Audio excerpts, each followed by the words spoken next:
Hello बच्चों, मैं आशा करता हूँ कि आप सभी ठीक होंगे। आज का जो चैप्टर है area of sector and segment, जो क्लास 10th का बहुत ही इम्पोर्टेंट टॉपिक है। देखिए, सेगमेंट और सेक्टर में डिफरेंस क्या है। सबसे पहले आप देखो कि सेगमेंट एक ये सेंटर है, और अगर किसी सर्कल में अगर हम कॉर्ड को ड्रॉ कर दें, किसको, कॉर्ड को, अगर हम कॉर्ड को ड्रॉ करेंगे तो कॉर्ड और आर्क के द्वारा जो एरिया कवर्ड होगा उस एरिया को हम कहते हैं सेगमेंट। कॉर्ड एंड आर्क के द्वारा जो एरिया कवर्ड होगा उसको क्या कहेंगे, सेगमेंट। कहने का मतलब है कि area bounded by chord and arc is called the segment. देखिए, ये जो पार्ट है इसे हम क्या कहेंगे, सेगमेंट। ठीक है बेटा, ए बी, इस डेफिनेशन को आप नोट कर लेना।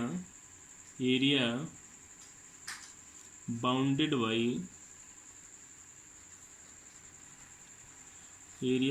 बाई कॉर्ड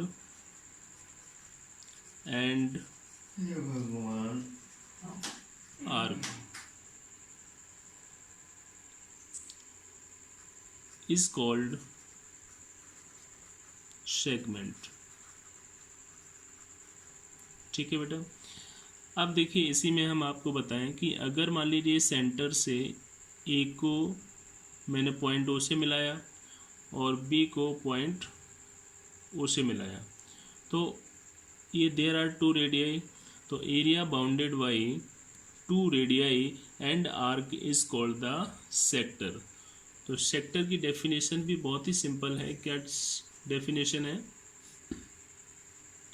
कि area bounded by two radii and arc is called the sector. तो आप देख सकते हो कि टू रेडियस ये हैं और ये आर्क है। ये जो कंप्लीट एरिया होगा तो इस एरिया को हम कहेंगे सेक्टर। ध्यान रहेगा आपको। तो क्या लिखेंगे, area bounded by arc and two radii. ठीक है बेटा।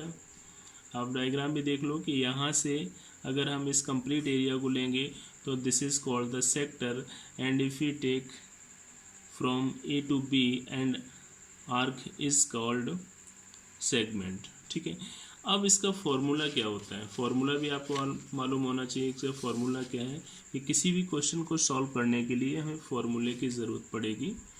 तो सबसे पहले देखो, पॉइंट ए से अगर हम मूव करना शुरू करते हैं और पॉइंट बी तक अगर हम जाते हैं तो यहाँ से लेकर यहाँ तक का जो डिस्टेंस है ये, इसे हम बोलेंगे आर्क। और लेंथ ऑफ आर्क बेटा एल से रिप्रेजेंट करते हैं। लेंथ ऑफ आर्क किससे रिप्रेजेंट करेंगे, एल से। ठीक है। अब अगर आपसे कहा जाए कि लेंथ ऑफ आर्क होती क्या है, तो अगर देखिए ये दो टू रेडियाई हैं तो यहाँ पर कोई ना कोई एंगल तो होगा जिसे हमने थीटा ले लिया है। तो लेंथ ऑफ आर्क फाइंड करेंगे तो 2 पाई आर थीटा अपॉन 360। इसे याद रखना है आपको। एक दूसरा फॉर्मूला और बता रहा हूँ मैं। जैसे सपोज दैट अगर मैं 2 से 360 को कैंसिल किया तो कितना आएगा, ये हो जाएगा बेटा कैंसिल करने पर पाई आर थीटा अपॉन 180। ये ध्यान रहेगा। इन दोनों फार्मूलों में से कोई सा भी फार्मूला अगर हम यूज़ करेंगे तो हमारे लेंथ ऑफ आर्क फाइंड हो जाएगी। ठीक है। नेक्स्ट, इसके बाद में हमें एरिया ऑफ सेक्टर फाइंड करना है। अगर एरिया ऑफ सेक्टर फाइंड करना है तो इसका फॉर्मूला क्या है, area of sector. Area of sector, तो देखो बेटा ये सर्कल है, there are two radii and one arc. यहाँ कोई ना कोई एंगल होगा, सपोज एंगल इज थीटा। क्या है, थीटा। तो ये जो एरिया है इस एरिया को हमें फाइंड करना है। तो इसके लिए हम बोलेंगे pi r square theta upon 360। 360। ठीक है, क्या होगा, pi r square theta upon 360 is the area of sector. अब अगर आपसे कहा जाए कि दूसरा भी फॉर्मूला कोई बन सकता है, तो हम देखिए एक आपको दूसरा फॉर्मूला और बताएंगे। जब लेंथ ऑफ आर्क मालूम हो और रेडियस मालूम हो, ऐसी कंडीशन में एरिया ऑफ सेक्टर कैसे फाइंड करेंगे। तो देखिए हम इसे लिख सकते हैं pi are theta upon 180 into एक आर यहाँ पर है और 2 यहाँ पर, मल्टीप्लाई करेंगे तो 360, इनका मल्टीप्लाई करेंगे तो पाई आर स्क्वायर थीटा ही आएगा।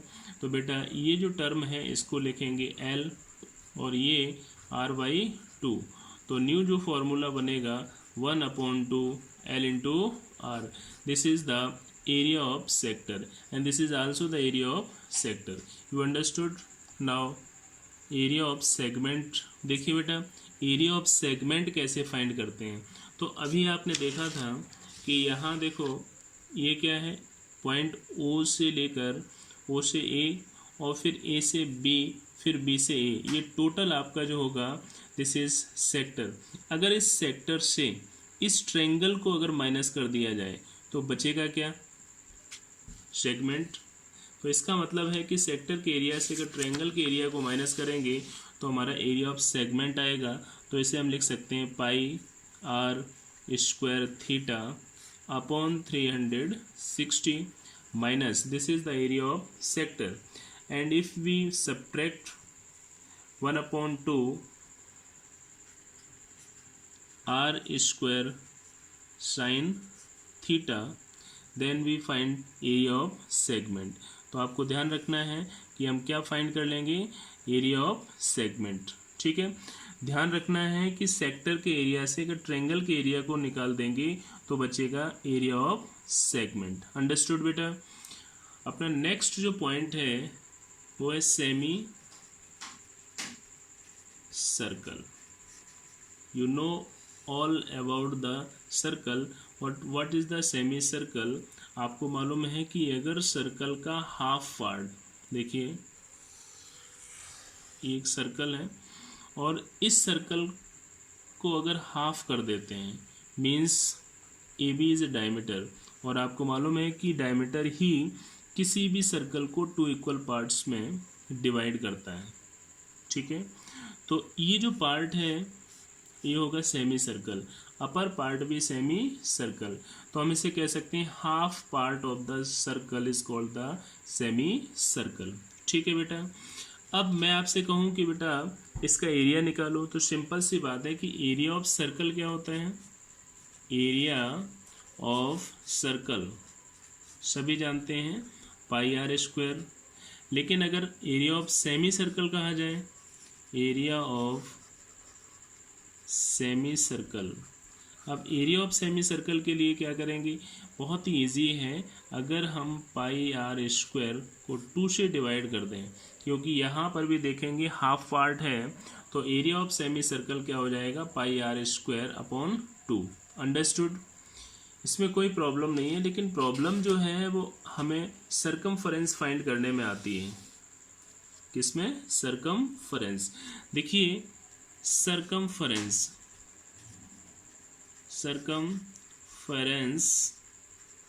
ऑफ सर्कल, बेटा सर्कमफरेंस ऑफ सर्कल क्या होते हैं, 2 पाई आर, जिसे हम कहते हैं बाउंड्री ऑफ द सर्कल। लेकिन जैसे ही आपसे कहा जाए कि सर्कमफेरेंस ऑफ सेमी सर्कल, तो अब देखो प्रॉब्लम होगी। सेमी सर्कल की बात की गई है, तो मैंने पहले क्या किया, ये देखो आप, यहाँ से हमने मूव करना स्टार्ट किया, यहाँ से बी तक पहुँच गए। तो अगर यहाँ से बी तक पहुँचे तो ये हो गया आपका पाई आर और upper part also pi r. ठीक है, अब फिर बी से ए तक आएंगी, तो बी से ए तक आने का मतलब है आर और आर, जिसे कहेंगे 2r मीन्स डायमीटर। तो हम कह सकते हैं कि pi r plus d, pi r plus d is the circumference of the semi circle. ठीक है बेटा, ये पॉइंट आपको याद रखना है। अपना नेक्स्ट पॉइंट जो है quadrant, you know very well about the quadrant. ये क्वाड्रेंट क्या होता है? क्वाड्रेंट को कहेंगे fourth part of the circle. Fourth part of the circle means circle का फोर्थ पार्ट, चौथा भाग जो है। जैसे एक सर्कल मैंने ड्रॉ कर लिया, ठीक है, इस सेंटर से लाइन पास हो रही है, दिस द सेमी सर्कल। एक और लाइन सेंटर से पास होगी तो सर्कल 4 इक्वल पार्ट्स में डिवाइड हो गया। तो ये जो फोर्थ पार्ट है that is called the quadrant. क्या बोलेंगे इसको? क्वाड्रेंट, ठीक है। अब अगर आपसे कहा जाएगा इसका एरिया निकालो, तो एरिया क्या होगा इसका? 1/4 हो जाएगा, सिंपल सी बात है। Area of quadrant pi r square, ये तो सर्कल का है, और फोर्थ है तो 1/4, तो 1/4 pi r square is the area of quadrant. Understood? ये आपको याद रखना है, these are the very important point, ठीक है। नेक्स्ट, अब आपसे कहा जाए कि एरिया ऑफ रिंग निकालिए। एरिया ऑफ रिंग, तो एरिया ऑफ रिंग क्या होगा? तो इसे याद रखना है, pi R1 square minus R2 square. Area of ring is equal to pi bracket में R1 square minus R2 square is the area of ring. Understood? क्योंकि आपको मालूम है कि इसके बीच का जो पार्ट होता है वो खाली होता है, इसलिए हम इसे एक्सटीरियर से इंटीरियर को माइनस करेंगे तो एरिया ऑफ रिंग फाइंड हो जाएगा, ठीक है। इसके बाद आपको बताएं कि जब भी आपसे कहा जाए कि एरिया ऑफ सेक्टर फाइंड कीजिए, तो एरिया ऑफ सेक्टर की जब भी बात हो तो आपको क्या करना है बेटा? Pi r square theta upon 360 use करना है। लेकिन एरिया ऑफ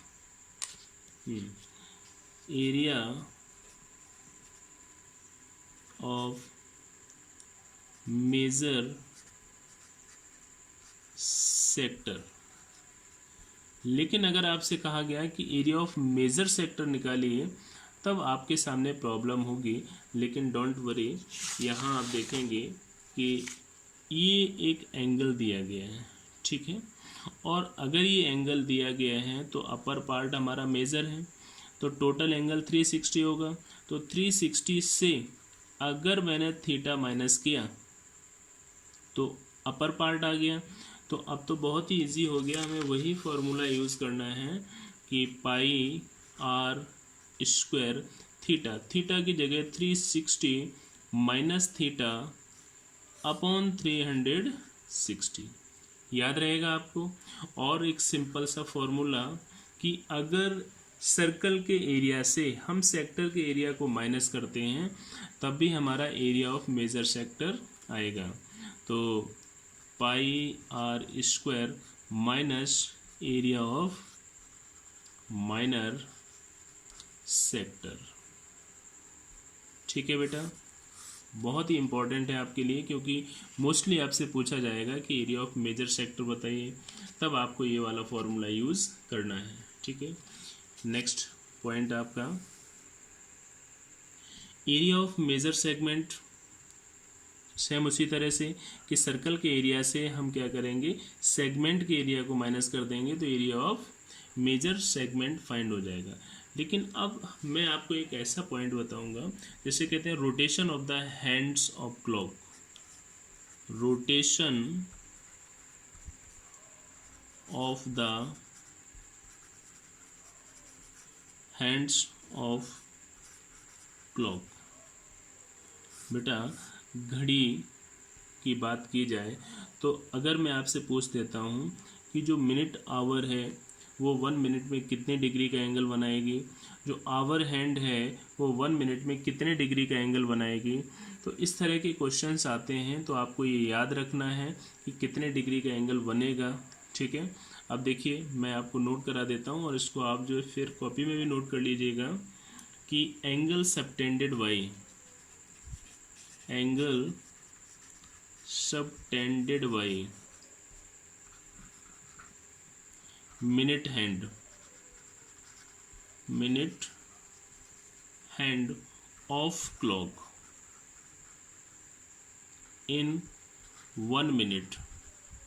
तो आपको ध्यान रखना है कि 1 मिनट में जो मिनट हैंड है वो कितने डिग्री का एंगल बनाएगी, तो 6 डिग्री का ये एंगल बनेगा। ध्यान रखना आपको कितने का, 6 डिग्री का। और angle subtended by our hand in 1 minute. तो आपको ध्यान रखना है 1/2 डिग्री, 1/2 मीन्स हाफ डिग्री। तो बेटा क्या है कि ये जो फॉर्मूले जितने भी हैं वो सभी आपको याद करना है, फेयर कॉपी में नोट करना है, और क्वेश्चन से रिलेटेड हम आपसे मिलेंगे नेक्स्ट वीडियो में। तब तक आप जो है इसी वीडियो को जो है 1 से 2 बार देखें और सभी फॉर्मूलों को फिर नोटबुक में नोट कीजिए, इनको याद कीजिए। ओके बेटा, थैंक यू।